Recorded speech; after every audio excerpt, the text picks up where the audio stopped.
Chatima Tova. This is my Kol Nidre Devar Torah for Temple Shalom in 5786, 2025, and I lifted the opening joke from my colleague, Rabbi Annie Tucker. So, Harold and Irving have been buddies for years. They're not young men anymore. While wallowing away an afternoon, quietly sitting next to each other on a park bench, Harold says, "Oi."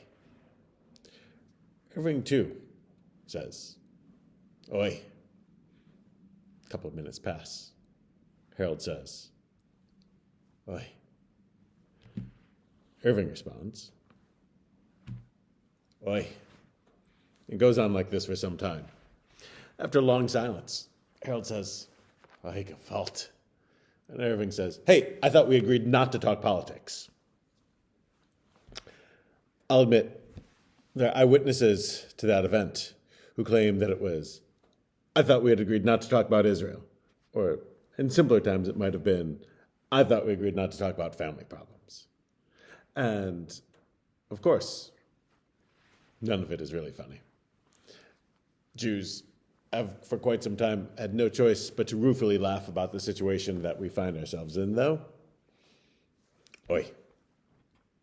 Part of the oi is feeling that events are much further out of control than we'd like. I could start listing them, but oi pretty much covers it. In the life of the state of Israel, it feels like more than usual the nation has reached a crisis moment. In the United States, pressures, concerns, and intense disagreements are boiling over and feel like we're in a crisis moment. Both of these places, the tensions that used to feel under the surface are now boiling over in the face of long simmering problems. And of course, the long, grim, grueling war in Gaza, which, God willing, is close to a pause, a ceasefire, God willing, a solution, is a crisis and will long be a crisis. It's worth remembering that crisis mode in Jewish history is pretty common. Sometimes lack of crisis was just the case because we had gotten used to difficulties.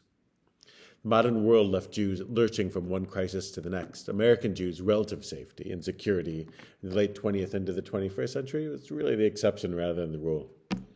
That's reflected in the prayers that we say on Kol Nidre night, or miraculously the declarations that preceded the davening. The service of Kol Nidre does not begin with Kol Nidre. It begins with B'Shiva Shel Mala, a declaration that by the heavenly tribunal and by the earthly tribunal, with the consent of God and with the consent of the congregation, we permit prayer with the transgressors. This is an addition to the service that came from Rabbi Meir of Rothenburg in the 13th century, one of the most influential sages of his era. Think of that era. The time when crusaders ransacked Europe, persecuting and slaughtering Jews on their way to the Holy Land, where the persecuting and slaughtering would continue in an effort to conquer the land of Israel from the Muslims, who had conquered it from the Byzantines, who had conquered it from, you get the idea. Crusaders often offered Jews a converter to ideal, and while we know that many chose death, perhaps other options were taken. What to do then in the Jewish community with those who cut deals, who sought imperfect ways to survive in a world that offered them no decent options? What to do with the Jews who were no longer welcome in the community, having betrayed the community's foundational beliefs? The answer was shun them. Cherem, or excommunication, was a serious threat. And on one day of the year, the one day of the year when we all out ourselves as compromised, on the day that we all admit that we're sinners as well, on the day when we strip away the pretense of our own righteousness, on this day, we welcome everyone back in. On this day, those who you'd never be associated with whom you have cut ties, who have been excommunicated, which is the medieval version of being canceled. On this night, those people are your brothers. Those people are your sisters. Those people are your people. They're our people. They're God's people. So tonight, on Kol Nidre night, we're supposed to see the world differently. A fast that does not include the sinners of Israel is not a fast, says the Talmud. Kol ta'anit she'en ba Yisrael einatanit. We need each other. We may hate each other. Still, we need each other. This tells us that we have always faced difficulties, we have always faced divisions. We have always known that there is a time to see each other as fellow struggling human beings, and there has to be a path back. We owe this to each other as a people. And Rabbi Meir of Rottenburg seems to have known that a society that does not allow for forgiveness will not long endure. Our problems, our divisions, are not precisely those of Rabbi Meir of Rottenburg.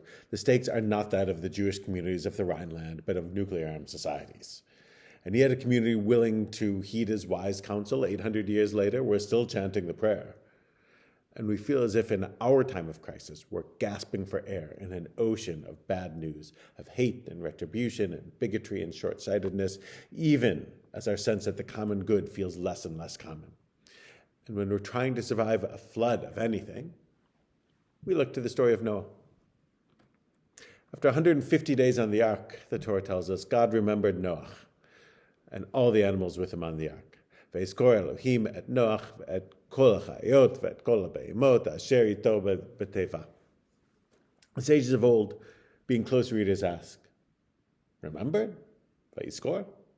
Does that mean after all the anger, after unleashing the flood, 40 days and nights of rain, and of aimless floating on the waters for months afterwards, God forgot? Really? So I learned this midrash from Rabbi Loren Holtzblatt in D.C., though it's originally in the Tanhuma, 7th century midrash and compilation from the land of Israel and from Babylon. Midrash says that Noah and his family on the ark, he and his wife, his 3 sons and their wives, never got any sleep. It was work, 24/7, week after week, month after month, just feeding the animals. Some animals eat only at night, and they got fed at night. And some eat only during the day, and they got fed during the day.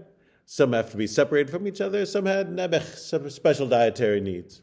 The Midrash said this was no pleasure cruise. The ark was like a prison to Noach's family, who were subject to the various needs of, as the story goes, every species of animal on planet Earth. Of course, the point of the story isn't whether or not it's true. The point of the story is the truth that it teaches. And the Talmud teaches that even though they tried to feed every animal, there were easier situations and bad ones. The lions all caught fevers, and so they didn't feel like eating, which was, big picture, probably for the best. The phoenix said he didn't want to bother Noach with his special diet, phoenixes being apparently able to speak. That was all good. But Noach had no idea what to feed a chameleon. And one day, it says, when he was peeling a pomegranate, a worm fell out, and the chameleon ate that. So Noach, from that day forward, would soak and knead bran in the water, and worms would inevitably appear, and he would feed those to the chameleons. Noach could not control the flood. Noach could not control the animals. Noach could not stop all the suffering. But what Noach and family could do is look after what they could look after. They could act with decency on the ark, as well as they could down to the damn worms for the chameleons. In a moment of crisis, the gross and the lowly were not beneath his concern. Why does God remember those on the ark? Vayizkor, when the Torah says remember, it really means take note of and commit to action. God takes note of the people in an impossible situation on the ark. They're doing the best they can, and slowly, the waters begin to subside. It is with cruelty in the world that one feels the flood waters rise, and it is with kindness in the small corner of the world that this family has any control over that the waters begin to abate. What is our answer in this moment of crisis? Those of us who feel overwhelmed by the waters that surround us, in the face of a world that seems to have lost its moral bearings, in this moment of heartbreak and bewilderment and anger. On some level, it begins with a worm in the pomegranate. From every unanticipated opportunity, build the world that we need to build. In our personal lives, in the face of a life that might not be turning out the way we had planned it. Here, by building the kind of Jewish community that does more than mark significant moments, but one that does better at creating connections, and essential, thickly woven connections. I don't know if this year ahead will be B'ezrat Hashem better or Chas v'Chalila worse. It's easy to say they'll all be all right, but Jewish history tells us that that is not always the case. Jewish history tells us, and I hate to say it, it can always be worse. And to keep our noses above water. What we do It's what Noah's family did, which is whatever they could do. And we do what Remer of Rothenburg did. We keep our hearts open, and the chance for tshuva, for return, ever present. We pray with the transgressors, or our fast is no fast, if we're all of one mind. Another voice in this moment of crisis. Before she became known for advocacy on behalf of her son Hirsch, Hashem Yakum Tamo, Rachel Goldberg-Polen was a Jewish educator by profession. You can hear her every so often as a guest on the Call Me Back podcast. Speaking of this high holiday season, the dawn of 5786, Rachel Goldberg-Polen said, I'm quoting here, we're at a moment in Jewish history, in Israel's story, in our own personal stories, that we're in a crisis moment. But what do we do with this crisis? The modern Hebrew word for crisis is mashber. But the biblical word mashber in the Torah, the biblical word mashber means birthing pains. Because when you are in that moment of crisis, bodily crisis, when you really feel that you cannot take it and you're being broken, sometimes that's a labor pain. And just ahead is the rebirth and the light. And we must go towards that light. We have no other option. Now, just say to everybody, she says, all of us together are feeling that. No one is feeling alone in this crisis, this moment of mashber, because we're all in this together. End quote. Something different is being born in our days. I would not have predicted it when I arrived here 10 years ago, but here we are. We are obligated to meet this moment with resolute dedication as individuals like Noach's family and as a community in ensuring that we are nimble enough to change to meet the moment and simultaneously grounded enough to avoid short-sighted traps, following whatever the latest fashion is, and committed enough to causes greater than ourselves, helping our homeland in Israel and our homeland here in America to emerge not as politicized battlegrounds, but as nations which protect the rights of all of their citizens, and to live up to the idea that government of the people and by the people and for the people shall not perish from the earth. We know where our world is. It's in crisis. Or as Harold and Irving would say, oi. Eloquent, sure, but we can do better than oi. Rachel Goldberg-Polen, a mother mourning a lost son, thinking of the mashber, the labor pains and the crises, and the world that so often resists all efforts of repair, but still calls to us to continue to try. Because sometimes hope can come from our loftiest yearnings, and sometimes the blessings are found in unexpected places and unexpected times, even in the worms of infecting our fruit. And Rachel Goldberg concluded her remarks with a blessing, saying that, quote, everyone, that we're all inscribed in the book of hope, the book of life, and the book of miracles, and in the book of freedom, that we should all have a Shana Shel Tikva, a year of hope. Gemar Chatima Tova, may you and your loved ones be inscribed in the book of hope and blessings and of repair. Good Yom Tov.